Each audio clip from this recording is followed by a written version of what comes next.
নমস্কার বন্ধুরা, সকলকে আমার চ্যানেলে স্বাগত। রাজ্যের সমস্ত ধরনের সরকারি কর্মচারীদের পাশাপাশি সমস্ত ধরনের পেনশনারদের জন্য নতুন বছরের শুরুর আগেই কি সরকারের তরফ থেকে আবার এক কিস্তি ডিয়ারনেস অ্যালাউন্স ঘোষণা করা হবে, এরকমই একটি সম্ভাবনার কথা উঠে আসছে সম্প্রতি একটি নামী সংবাদপত্রের প্রতিবেদনে। আজকের ভিডিওতে আমি এই সংবাদপত্রের প্রতিবেদনে কি বলা হয়েছে এবং ডিয়ারনেস অ্যালাউন্স বাড়বে কি বাড়বে না এই ব্যাপারে বিস্তারিতভাবে আলোচনা করব।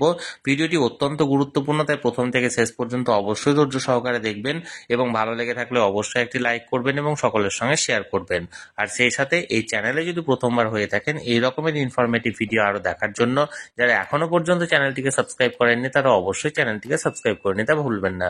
তাহলে চলুন আমরা বিস্তারিত জেনে নিই। দেখুন, এটি একটি নামী সংবাদপত্রের প্রতিবেদনের অংশ। এখানে হেডলাইন্স দেওয়া হয়েছে মুখ্যমন্ত্রীর উপস্থিতিতে সভা করার উদ্যোগ সরকারি কর্মচারী ফেডারেশনের। এবার যে মূল বিষয় সেটা দেখুন, এখানটা আমি একটা জুম করে দেখাচ্ছি আপনাদেরকে, যে মনে করা হচ্ছে সরকারি কর্মচারীদের আয়োজিত এই সভায় আসলে মুখ্যমন্ত্রী কোনো গুরুত্বপূর্ণ ঘোষণা করতে পারেন। রাজ্যের একাধিক ঘটনা নিয়ে ক্ষুব্ধ সরকারি কর্মচারীরা, এর মধ্যে যেমন রয়েছে মহার্ঘ ভাতা নিয়ে নানা অসন্তোষ। তাই এই যে মানে একটা অংশ আমি আপনাদেরকে পড়ে শোনালাম, পুরো নিউজটা আমি আপনাদেরকে এই মুহূর্তে শোনাচ্ছি না। সরকারি কর্মচারী ফেডারেশন যেটা আছে, সরকারি কর্মচারীদের যে কর্মী সংগঠন, সেই সংগঠনের তরফ থেকে বা কর্মচারীদের সঙ্গে নিয়ে একটি সভা অনুষ্ঠিত হতে চলেছে এবং সেটি অনুষ্ঠিত হতে চলেছে মুখ্যমন্ত্রীর তরফ থেকে।